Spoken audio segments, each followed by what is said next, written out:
കൃപ നൽകണമേ. വന്ദനം യോഹന്നാൻ 16:14 സ്തുതിയുടെ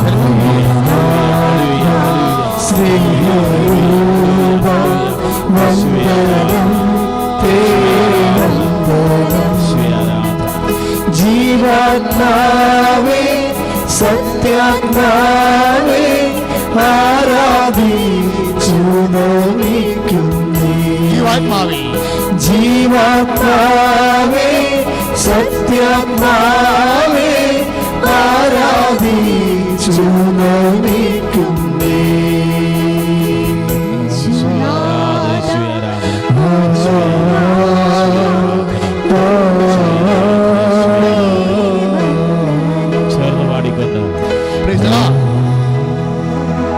അവൻ സ്വമേധയാ ആയിരിക്കില്ല സംസാരിക്കുന്നത്. യോഹന്നാൻ 16:14 അവൻ കേൾക്കുന്നത് മാത്രം സംസാരിക്കാം. വരാനിരിക്കുന്ന കാര്യങ്ങൾ അവൻ നിങ്ങളെ അറിയിക്കും. ഫാന്റാസ്റ്റിക്. തോമസിനോട് പറഞ്ഞതാണ്, Thomas you seems to be avoided. നീ കർത്താവ് നിന്നെ അവഗണിച്ച പോലെ തോന്നുന്നു. അല്ല തോമസ്, അവൻ്റെ നെഞ്ചത്ത് ഹൃദയത്തെ കൈവെക്കാൻ നിന്നെ അവൻ മൗനമായി വിളിക്കുകയാണ്. അതാണ് വരാനിരിക്കുന്ന കാര്യങ്ങൾ. ഒരു പക്ഷേ അപ്പോസ്തലന്മാരുടെ കൂട്ടത്തിൽ ഏറ്റവും ഹോളി സ്പിരിറ്റ് നിറഞ്ഞ ആളാണ് പെന്തക്കോസ്തേക്ക് മുമ്പേ. എന്താണ് അവനോടാണ് കർത്താവ് പറഞ്ഞത് വരാനിരിക്കുന്ന കാര്യങ്ങൾ. പരിശുദ്ധാത്മാവ് പറഞ്ഞു, തോമസ് കർത്താവിൻ്റെ നെഞ്ചത്തെ തൊടാൻ പുനരുദ്ധാനത്തിന് ശേഷം ആരെയും അനുവദിച്ചിട്ടില്ല, ഇൻക്ലൂഡിങ് ദ മേരി മഗ്ദലൻ. അവൻ കർത്താവിലേക്ക് ആഞ്ഞപ്പോൾ പറഞ്ഞു, ഡോണ്ട് ടച്ച് മീ, ഞാൻ എൻ്റെ പിതാവിൻ്റെ അടുക്കൽ പോയിട്ടില്ലെന്നാണ് പറഞ്ഞത്. But Thomas you alone, you are going to get a chance. നിനക്ക് ചാൻസ് കിട്ടാൻ പോകുന്നു. എന്താണ്? വരൂ തോമസ്, നീ എൻ്റെ നെഞ്ച് തൊടു എന്ന് പറയുന്ന ഇൻറ്റിമസി. It's called intimacy. അവഗണിക്കപ്പെട്ടു എന്ന് തോന്നുമ്പോൾ പരിശുദ്ധാത്മാവ് വേണം സഹോദരങ്ങളെ. ആ പരിശുദ്ധാത്മാവാണ് എന്തുകൊണ്ട് അവഗണിച്ച പോലെ തോന്നുന്നു. അത് വരാനിരിക്കുന്ന കാര്യങ്ങൾ പറഞ്ഞു തരാൻ, അത് കർത്താവിൻ്റെ ഹൃദയത്തിലെ തൊടുന്നതിന് വേണ്ടി ഒരു ദൈവവിളിയിലേക്ക് കോൾ ടു ഇൻറ്റിമസി. ഈ ഇൻഡിഫറൻസ് എന്തുകൊണ്ട് നീ നിനക്ക് ഫീൽ ചെയ്യുന്നു? Because you are calling to intimacy. എന്തുകൊണ്ട് അവഗണിക്കപ്പെടുന്നു? ആത്മബന്ധം അടുത്ത് വരുന്നു. ആത്മബന്ധത്തിലേക്ക് കർത്താവ് തന്നെ വിളിക്കാൻ ആഗ്രഹിക്കുമ്പോൾ അവഗണിക്കപ്പെടുന്നതായിട്ട് നിനക്ക് അനുഭവങ്ങളുണ്ടാകും. ദൈവത്തിലെ പ്രേക്ഷിതേ, ദൈവത്തിലെ പുരോഹിത, സന്യസ്ത, സമർപ്പിതരെ, കർത്താവിൻ്റെ വചനം കേൾക്കണം. നിങ്ങളുടെ ജീവിതത്തിൽ എപ്പോഴെങ്കിലും നിങ്ങൾ അവഗണിക്കപ്പെട്ടുവെന്ന് തോന്നിയാൽ there is a chance to intimacy. കർത്താവിൻ്റെ ഹൃദയത്തെ തൊടാൻ കർത്താവ് കരുതി വയ്ക്കുന്നു, കർത്താവ് കരുതി കാത്തിരിക്കുന്നു. അതിൻ്റെ അനുഭവങ്ങളാണ്. ശ്രദ്ധിക്കട്ടെ. ഹല്ലേലൂയ, ഹല്ലേലൂയ, ഹല്ലേലൂയ, ഹല്ലേലൂയ. കരങ്ങൾ ഉയർത്തിക്കൊണ്ട് സ്തുതിക്കട്ടെ. ഹല്ലേലൂയ. കർത്താവായ ദൈവമേ, അങ്ങയുടെ ഹൃദയത്തെ ഞങ്ങൾ സ്പർശിക്കാൻ ഞങ്ങളെ ശക്തിപ്പെടുത്തണമേ. ഈ കാരുണ്യത്തിലേക്ക് നോക്കി ഇതാ ഈശോ ഹൃദയം തുറന്നു വന്നിരിക്കുകയാണ്. ഈശോയെ സ്പർശിക്കുക.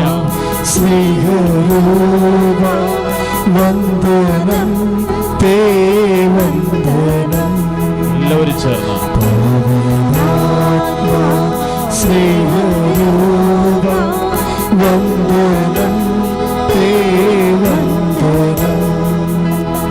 ജീവാത്മാവേ സത്യാത്മാവേ ആരാധിച്ചു നമിക്കുന്നേ. ജീവാത്മാവേ സത്യാത്മാവേ ആരാധിച്ചു നമിക്കുന്നേ.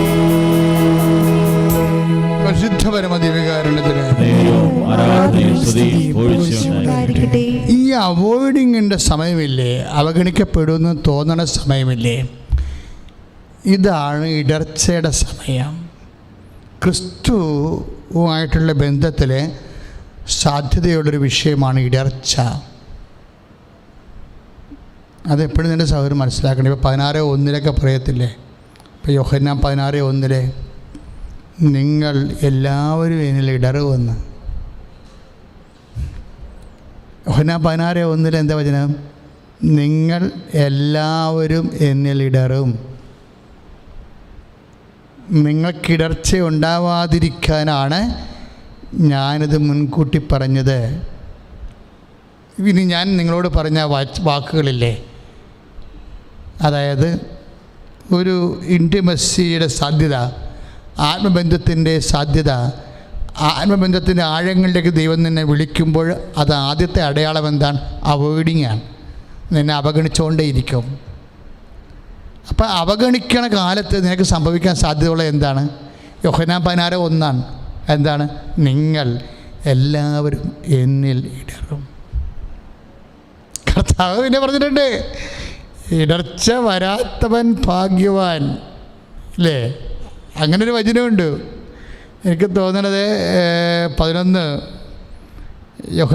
മത്തായി ശ്ലീഹായുടെ സുവിശേഷം. ശ്രദ്ധിക്കട്ടെ. ഹല്ലേലൂയ, ഹല്ലേലൂയ, ഹല്ലേലൂയ, ഹല്ലേലൂയ, ഹല്ലേലൂയ, ഹല്ലേലൂയ. കരങ്ങൾ ഉയർത്തിക്കൊണ്ട് സ്തുതിക്കട്ടെ. ഹല്ലേലൂയ. യേശുവേ, ആത്മാവിനെ നിറയ്ക്കണമേ എന്ന് പ്രാർത്ഥിക്കുന്നു. ഹല്ലേലൂയ. 11:6 മത്തായി ശ്ലീഹായുടെ സുവിശേഷം 11:6. മത്തായി ശ്ലീഹായുടെ സുവിശേഷം 11:6 എന്താ ഈശോ പറയണത്? എന്നിൽ ഇടർച്ച വരാത്തവൻ ഭാഗ്യവാൻ. അത് ഭയങ്കര വിറ്റാണ്. ഈ സാധാരണ ഒരു മനുഷ്യനല്ല ഇടറിയിരിക്കണത്. യോഹന്നാൻ മാന്താനായ എന്ന് പറയുന്നത് മനുഷ്യനെ ഇടറിയത്. അപ്പോൾ അപ്പോൾ മനസ്സിലായില്ലേ? ഇടർച്ച, നിങ്ങളെല്ലാവരും എന്നെ ഇടറുമെന്ന് പറഞ്ഞു കഴിഞ്ഞാൽ അതിൻ്റെ അകത്ത് വിശുദ്ധന്മാരുമുണ്ട്, പ്രവാചകന്മാരുമുണ്ട്. എല്ലാവരും ഇടറാൻ പറ്റിയ ഒരാളാണ് ക്രിസ്തു. ക്രിസ്തുവുമായിട്ടുള്ള എല്ലാ സമീപനങ്ങളും വളരെ പ്രിക്കോഷ്യസ് ആയിരിക്കണം. എന്താ കാര്യം? ദൈവം നമ്മളെ ക്രിസ്തുവിനെ സ്വീകരിക്കുന്ന മുമ്പ് ഒരിടർച്ചയുടെ പരീക്ഷ വെച്ചിട്ടുണ്ട്. ഇടർച്ച പരീക്ഷ. ക്രിസ്തുവുമായി നമ്മളതിനെ പ്രലോഭനം എന്നൊക്കെ പറയും, പക്ഷേ സംഭവം ഇടർച്ച പരീക്ഷയാണ്. ഇടർച്ച പരീക്ഷ എല്ലാവർക്കും ഉണ്ടെന്നാണ് പറയണത്. അതാണ് യോഹന്നാൻ 16:1 പറയണത്. എല്ലാവർക്കും ഇടർച്ച പരീക്ഷ ഉണ്ടാകുമെന്ന്. മെത്രാനും പോപ്പിനും ഒക്കെ ഇടർച്ച പരീക്ഷ ഉണ്ടാവും. ആരെയും അവോയ്ഡ് അപ്പോൾ ആരും അവോയ്ഡ് ചെയ്തിട്ടില്ല എൻ്റെ അടുത്തുനിന്ന്. നിങ്ങളെല്ലാവരിലും എന്നെ ഇടറും. പിന്നെന്താണ് കർത്താവിൻ്റെ ആഗ്രഹം? ഇടർച്ച വരാതിരിക്കാൻ വേണ്ടി മുൻകൂട്ടി ചില കാര്യങ്ങൾ പറഞ്ഞിട്ടുണ്ടെന്ന്. അപ്പം മുൻകൂട്ടി പറഞ്ഞിട്ടുള്ള പല കാര്യങ്ങളും കർത്താവിൻ്റെ വചനം നമ്മൾ വളരെ ശ്രദ്ധയോടെ ഇരിക്കണം.